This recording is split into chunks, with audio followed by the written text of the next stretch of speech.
good morning. Ito na ang aking menu. Ang chambalang na pork teriyaki kuno. All version naman yun. Akin-akin lang tong style.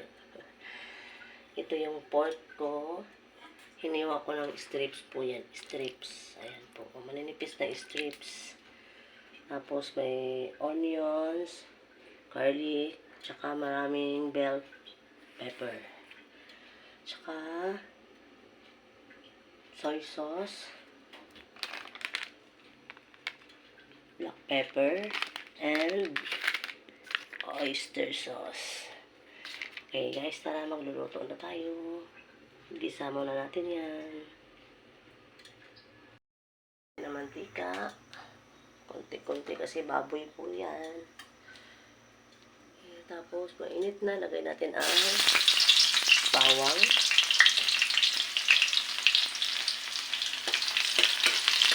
Yan, antayin natin magiging golden brown.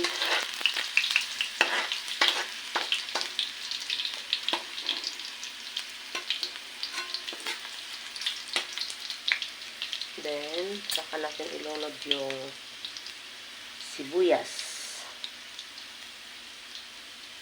Lagay na natin sibuyas guys. Kakamayin ko na guys. Nagugas naman ako kahapon. Tsaka nung isang araw pa pala. Haluin.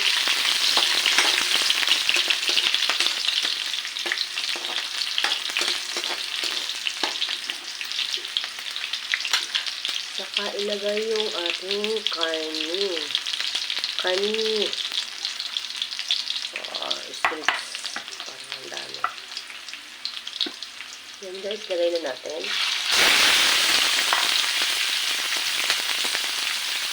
Haluin hanggang sa magitang-gita siya.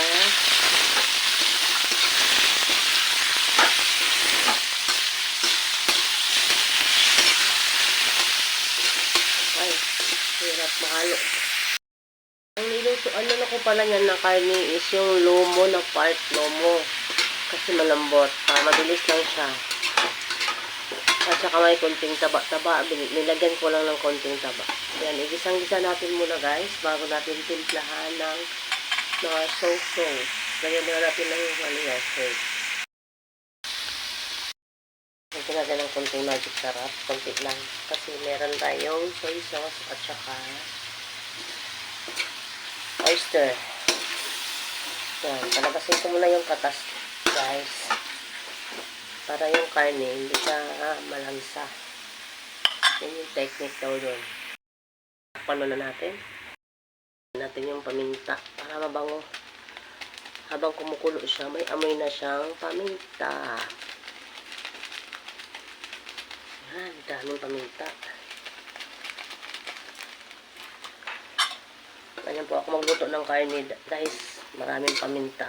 Hindi nga lang ito. Habang kuluin siya, sarili niyang katas ang magluluto dyan bago lagyan ng mga sauce.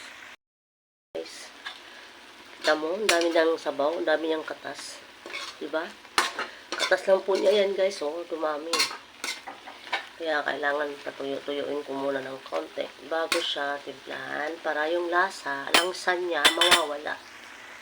Pero may paminta na po yan guys, saka konting sarap, konting lasa na po. Kasi lagyan na natin siya ng konting toyo. Para itong oyster sauce.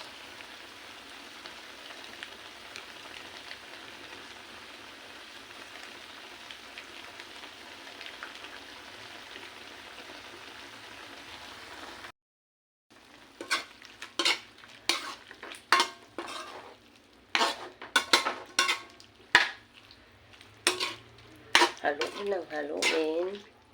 Tapos, hayaan na naman siyang kumulo ulit. Ayan natin yan.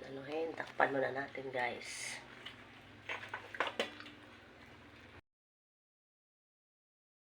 Guys, so update Wow, wow, wow, wow. Kunti na lang ang sabaw. Sabaw sauce pala. Yan po.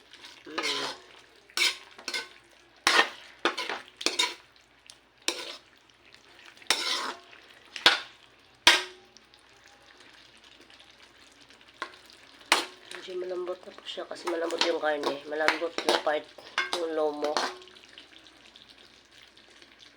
Pagkaluto niyan guys, pag panghuli na po itong bell pepper natin. Guys, kasi meron parang sa taba banda, meron pang hindi masyadong malambot. Paano na natin guys?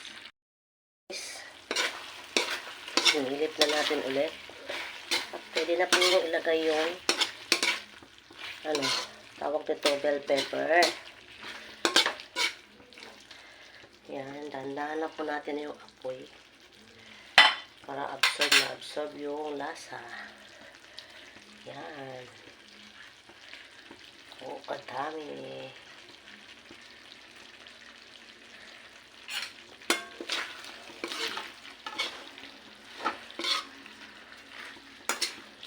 Yan guys, sarap. Ang bango ng ating ulam. Pork teriyaki. Anache. Ayan.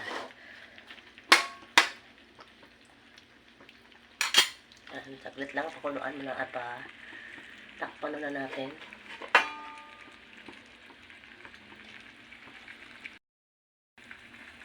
Yan guys, malapot-lapot siya.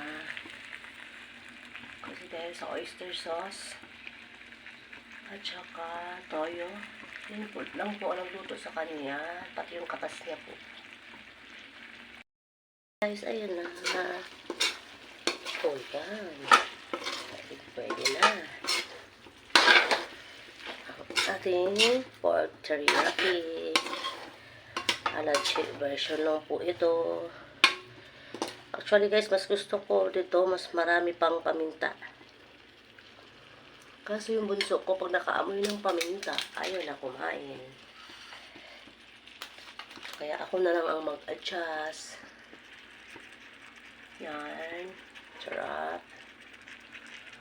Yan guys, pero hindi ko pa pinatay yung apoy para ano talaga siya, mabango, para maluto talaga yung. Pero yung bell pepper, dapat crunchy lang. Pwede na to. Or teriyaki. Atin na po isasalin sa lalagyan.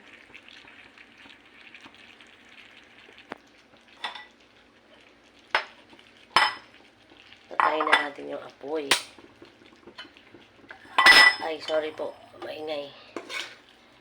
Isalin na natin sa ating paglalagyan.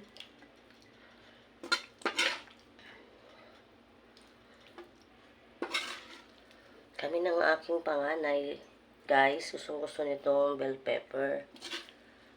Kaya siya, pag nagpaluto nito, sabihin niya, damihan mo ng bell pepper, mama, kasi gusto ko po yun. Yan.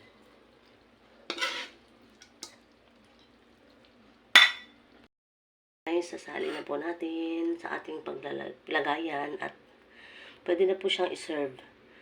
Pero since tulog pa yung mga kakain at ang isa na sa school pa, ang mama ay magliligpit na ng kusina at maya't maya magsundo na naman. Kaya ito, tatabi muna natin. Labisa. Ayan. At ako ay maglilinis muna ng kusina guys. Salamat sa pag-watch palagi sa aking video.